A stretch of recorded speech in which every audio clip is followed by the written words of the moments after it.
वालेकुम वरहमतुल्लाहि वबरकातुहू। तो आप सब कैसे हो?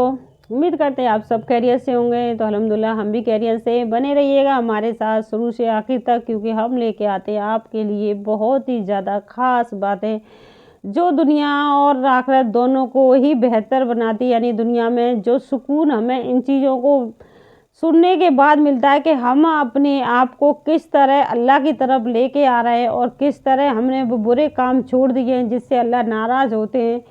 तो इससे हमें पता चलता है कि हमें अच्छी लोगों के पास जाकर बैठना चाहिए, ना कि बुरी मजलिसों में बुरे लोगों के साथ। क्योंकि बार बार हम इसलिए कहते हैं क्योंकि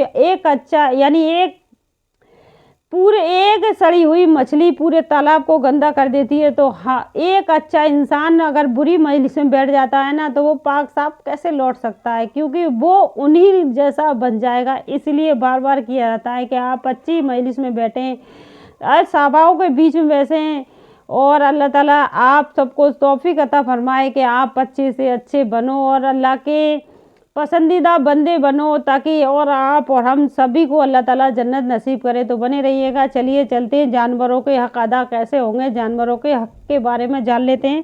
आऊज़ु बिल्लाहि मिनश शैतानिर रजीम, बिस्मिल्लाहिर रहमानिर रहीम। जानवरों के फैसले। अगर आपको वाकई में हमारी वीडियो पसंद आती तो प्लीज़ ज़्यादा से ज़्यादा लाइक और शेयर करें, ताकि आप और हमारे साथ औरों का भी, बहुतों का भी भला हो सकता है। तो सबकी भलाई में ही हमारी भलाई है। तो इरशाद फरमाया कि तुम जरूर, यानी जानवरों का भी फैसला होगा तो कैसे होगा, तो चलिए जान लेते हैं। तो इरशाद फरमाया कि तुम जरूर बल जरूर हक वालों के इनके हक क़यामत के रोज़ अदा करोगे। यहाँ तक कि बेसींगों वाली बकरी को जिसने दुनिया में सींगों वाली बकरी ने मारा था, सींगों वाली बकरी से बदला दिलाया जाएगा। यानी बेसींग वाली बकरी को सींग वाली बकरी ने मारा था, उससे भी उसका बदला दिलाया जाएगा। तो यानी किसी से किसी का भी हिसाब नहीं छोड़ा जाएगा। जिसने दुनिया में जिसके साथ जो किया है उसका बदला उसे देना होगा। जानवर हो या इंसान हो, जो भी हो, सबको बदला देना होगा।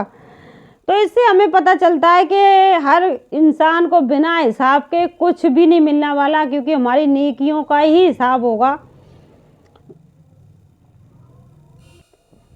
और मालिकों और गुलामों का भी इंसाफ होगा। मालिक और गुलामों का भी इंसाफ होगा। तो चलिए जान लेते हैं। हज़रत आयशा रज़ी अल्लाह अन्हा सल्लल्लाहु अलैहि, यानी हज़रत आयशा रज़ी अल्लाह अन्हा रवायत फरमाती है कि रसूल सल्लल्लाहु अलैहि वसल्लम की खिदमत में एक शख्स आकर बैठ गया। उसने अर्ज़ किया, या रसूलल्लाह, बिला सुबह मेरे कुछ गुलाम हैं जो मुझसे झूठ बोलते हैं और मेरी खयानत करते हैं और मेरी नाफरमानी करते हैं। ये तो उनकी तरफ से है और मेरी तरफ से ये है कि इनको गालियां देता हूँ और सज़ा में मारता भी हूँ।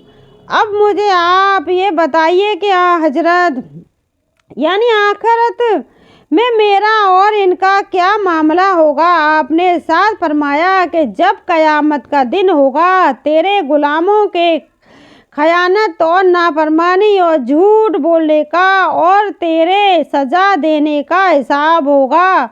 अगर तेरी सज़ा उनके कसूरों के बराबर होगी तो मामला बराबर रहेगा और ना तुझे कुछ इनको तरफ से मिलेगा, न तुझ पर कुछ बोझ पड़ेगा। और अगर तेरी सज़ा उनके हरकतों से कम होगी तो उनको हरकतों की ज़्यादती तेरे काम आएगी और तुझे उनसे बदला दिया जाएगा। और अगर तेरी सज़ा इनके हरकतों से ज़्यादा होगी तो इस ज़्यादा सज़ा का इनको तुझसे बदला दिलाया जाएगा। यानी मजरूम ने, अगर मालिक ने कुछ नहीं कहा उससे, काम वाले से, यानी जो भी गुलाम है वो काम कर रहा है, मालिक ने उससे कुछ भी नहीं कहा और वो मालिक का काम यानी बेटाइम कर रहा है, यानी उस टाइम को मार रहा है, तो वो मालिक को उसका अजर मिलेगा, क्योंकि वो अपना हिसाब पूरा काम नहीं कर रहा है अपने वक्त पे। जितना उतना काम है उसका उतना वो नहीं कर रहा है, तो वो मालिक को उसके किए का अजर मिलेगा। और जिसने वो काम भी कर रहा है और मालिक उसे कोड़े भी मार रहा है, तो मालिक का जो भी नेकियां हैं उस पर दी जाएंगी, उसको मालिक का बदला उसको दिया जाएगा। तो जिन्नात यानी जिन्नातों से भी खिताब होगा, जिन्नातों से भी खिताब होगा। तो जिन्नात को मुखातब के करके बे अल्लाह जलशानु सवाल फरमाएंगे, जैसा सूरे नाम में फरमाया। और जिस दिन अल्लाह उन सब को जमा करेगा और फरमाएगा, ए जिन्नात की जमात, तुमने इंसानों में से बड़ी जमात तबाह कर ली है। ये जिन्नात यानी जिन्नात के सरदार को बुलाएंगे, कहेंगे, ए जिन्नात, तूने इंसानों में से एक बड़ी जमात तबाह कर ली है, यानी बहुत बड़ी जमात तूने तबाह कर ली है, क्योंकि तेरे बहकावे में आ गई है। तो जान लेते हैं दुनिया में जो लोग बुत वगैरह की पूजते हैं उनके बारे में, उनकी क्या सज़ा होगी, कैसे उनका हिसाब होगा, तो जान लेते हैं इसके बारे में भी। दुनिया में जो लोग बुत वगैरह पूजते हैं और दर हकीकत खबीस जिन्नात व शैतान ही की पूजा जाकर करते हैं, इस ख्याल से कि वो हमारे काम निकालेंगे, इनकी न्याज से चढ़ाते हैं, यानी इनकी न्याज से छुड़ाते हैं और इनके गिर्द पेश नाचते हैं, यानी इनके गिर्द पेश नाचते हैं। जो भी ये करते हैं उनके बुतों के ऊपर यानी घेरा लगाते हैं, चक्कर लगाते हैं, जो भी करते हैं, नाचते हैं। बहुत से लोग नाचते भी हैं, पता नहीं क्या क्या करते हैं। तो पेश नाचते हैं और गाते बजाते हैं, नाचते भी हैं, गाते बजाते भी हैं। निजाल जाहलियत का ये भी कायदा था कि आड़े वक्त में जिन्नात से मदद तलब किया करते थे। जब आखिरत में जिन और इनकी पूजा करने वाले पकड़े जाएंगे तो मुशरिक कहेंगे कि हमारे परवरदिगार तो हमने दख्ती का रवाई कर ली थी और मौत का वादा आने से पहले दुनियावी ज़रूरतों के लिए हम एक दूसरे से काम निकालने की कुछ तरकीब कर लिया करते थे। आगे फरमाया, अल्लाह ताला का इरशाद होगा कि दोज़ख है तुम्हारा ठिकाना, यानी आपस में ये कहेंगे कि हमें एक दूसरे से काम निकालने के लिए अल्लाह ताला, ये मेरे रब, हमें एक दूसरे से काम निकालने के लिए ये सब चीज़ कर लिया करते थे।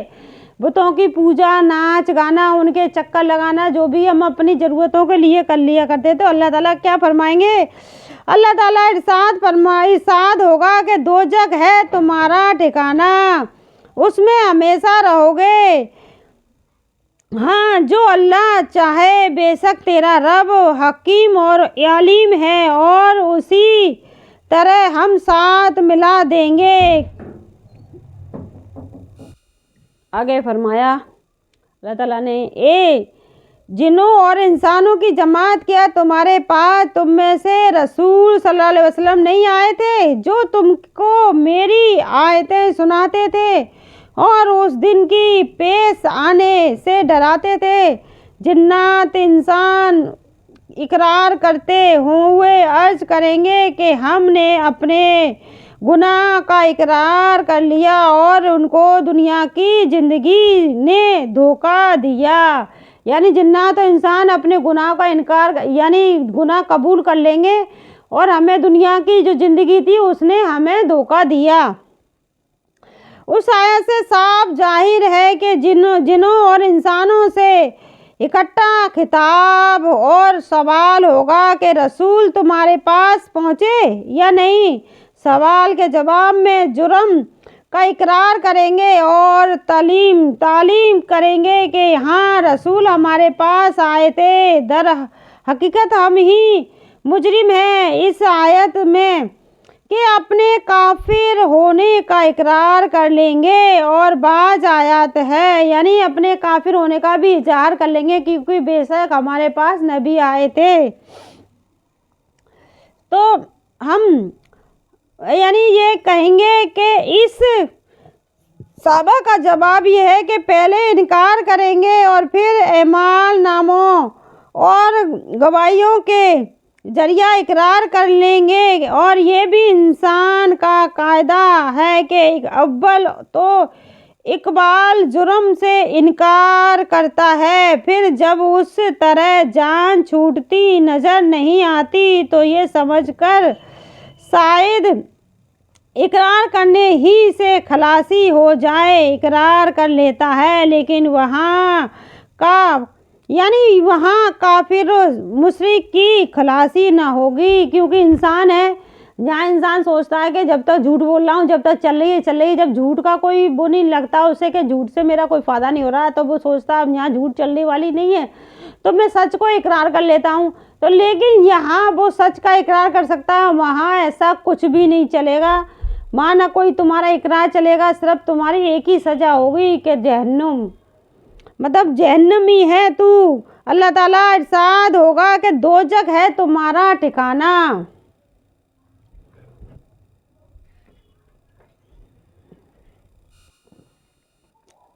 तो इंसान बड़ा झगड़ालू है और इसके बकसने की तबीयत क़यामत के दिन भी अपना रंग दिखाएगी और खुदाबंद कुदरत से भी यानी खुदाबंद इज्जत से भी हजत करेगा, यानी उनसे भी इज्जत करेगा। इस वक्त गवाहियों के जरिया उसकी हज्जत ख़त्म कर दी जाएगी और ख़ुद इंसान की इज़ा उसके खिलाफ गवाही देगी, जैसा कि सूरह यासीन में फरमाया। तो दोजख में अक्सर औरतें और मालदार लोग ही ज़्यादा देखे जाएंगे। तो चलिए जान लेते हैं। हज़रत इब्न अब्बास रज़ियल्लाहु अन्हु से रवायत है कि हज़रत सईद आलम सल्लल्लाहु अलैहि वसल्लम ने फरमाया कि मैंने जन्नत में झांका तो देखा इसमें अक्सर तंगदुस्त हैं, और मैंने दोजख में झांका तो देखा कि इसमें अक्सर माल वाले और औरतें हैं। एक रवायत में है कि हाँ, हज़रत सईद आलम सल्लल्लाहु अलैहि वसल्लम ने फरमाया कि मैं जन्नत में दाखिल हुआ तो बुलंद मर्तबा वाले जन्नती फ़िकरा महाजरीन और मोमिनीन के नाबालिग बच्चे थे, और जन्नत में सबसे कम मालदारों और औरतों के तादाद थी। उस वक्त मुझे बताया गया कि मैं सबसे कम मालदार औरतों की तादाद थी। उस वक्त मुझे बताया गया कि मालदारों का हिसाब जरा यानी मालदारों का हिसाब दर्द वज़ा पर हो रहा है, यानी मालदारों का हिसाब दर्द वज़ा पर हो रहा है और इनके पास वसपात किया जा रहा है, और औरतों को दुनिया में सोने और रेशम ने खुदा यानी सोने जो लाद कर डोलती थी दुनिया में, और बहुत ज़्यादा चमकीली रेशमी कपड़े पहनती थी। रेशम ने खुदा उसे और खुदा की दीन से गाफिल रखा, इसलिए यहाँ उनकी तादाद कम है। यानी बहुत सी औरतों को जो दुनिया में जो चमकदार जो सोना था, रेशमी कपड़े थे, उनसे भी उन्हें अल्लाह की इबादत में थी, इसलिए उन्हें उन चीज़ों से गाफिल रखा। उन चीज़ों में वो औरतें मुफला नहीं रही, मतलब उन चीज़ों में नहीं पड़ी, तो इसलिए वो औरतें कम थी, और जो मालदार थी और ज़्यादा अवाम में थी वो ज़्यादा थी। और माल बड़े बवाल की चीज़ है, इसको ध्यान के यानी माल बड़े बवाल की चीज़ है, इसको ध्यान करके हलाक करके जरिया कमाना, यानी इसको ध्यान रखकर हलाक कर कमाना, यानी हलाल कमाई कमाना, और फिर उसमें से अल्लाह के बंदों के हकूक़ अदा करना और गुनाहों में ना खर्च करना बड़ा कठिन काम है। इसमें अक्सर लोग फेल हो जाते हैं और माल होने पर अपनी ख्वाहिश, औलाद, बीवी की फरमाइश पर या दुनियावी रेशम दरबार से रब यानी किना के कामों में रुपए को लगाते हैं, जो ज़कात या हिसाब के अक्सर मालदार नहीं देते। यानी जो सही हमारे ऊपर जो ज़कात बन रही है वो मालदार नहीं देते हैं। जो हलाल कमाई है, बहुत पैसा है, उस पैसे की ज़कात जो पूरी बन रही है वो नहीं देते हैं। थोड़ी सी उठा दी, साल भर उसी में से देते रहते हैं जैसे भी है, लेकिन वो पूरी ज़कात नहीं देते हैं। वो लोग होंगे और अपने बीवी बच्चों पर फालतू का खर्च करते रहते हैं। उस जो माल इतना ज़्यादा है और कि उसकी पूरी ज़कात नहीं देते और अपने बीवी बच्चों अपने खुद पर इतना खर्चा करते रहते हैं। और मालदारों के लिए गुनाहों के मुवाफिक बहुत हैं, इनमें माल लुटाते हैं। यानी माल लुटाते हैं, जो माल लुटाते हैं वो भी दोजख में देखे गए थे और लगाते हैं। दोजख में मालदार ज़्यादा होंगे और हिसाब की वजह से उठ रहे, उसमें कोई ताज्जुब की जगह नहीं। यानी हिसाब की वजह से उठ के यानी कोई ताज्जुब की जगह नहीं है। दोजख में औरतों की तादाद भी बहुत भारी होगी। इनके दोजख में जाने का सबब, तो दोजख में औरतों की तादाद बहुत ज़्यादा यानी बहुत भारी होगी। क्यों होगी, अगली वीडियो में देखिएगा। आज के लिए ये वीडियो यहीं पर पूरी करते हैं, क्योंकि अगर आपको हमारी वीडियो पसंद आती तो प्लीज़ ज़्यादा से ज़्यादा शेयर करें और वीडियो को पूरा देखें ताकि आपके समझ में आए, क्योंकि दुनिया और आखिरत हमें बेहतर करनी है और हमें जन्नती बनना है। सभी उम्मतियों को बस अल्लाह ताला सबको तौफीक अता फरमाए नेक महफिल में बैठने की, नेक बंदों के पास बैठने की, बुत परस्तियों से बचने की तौफीक अता फरमाए। ज़्यादा से ज़्यादा उन लोगों से दूरी बना के रखें ताकि आप उनके बहकावे में ना आए। तो अगली वीडियो बहुत ही ख़ास होने वाली है, तो अगली वीडियो में ज़रूर जुड़े रहिएगा, क्योंकि औरतें दोजख में क्यों और किस वजह से ज़्यादा होंगी। तो आज की वीडियो यहीं पे पूरी ख़त्म करते हैं, अगली वीडियो मिलेंगे। अस्सलामु अलैकुम व रहमतुल्लाहि व बरकातुहू।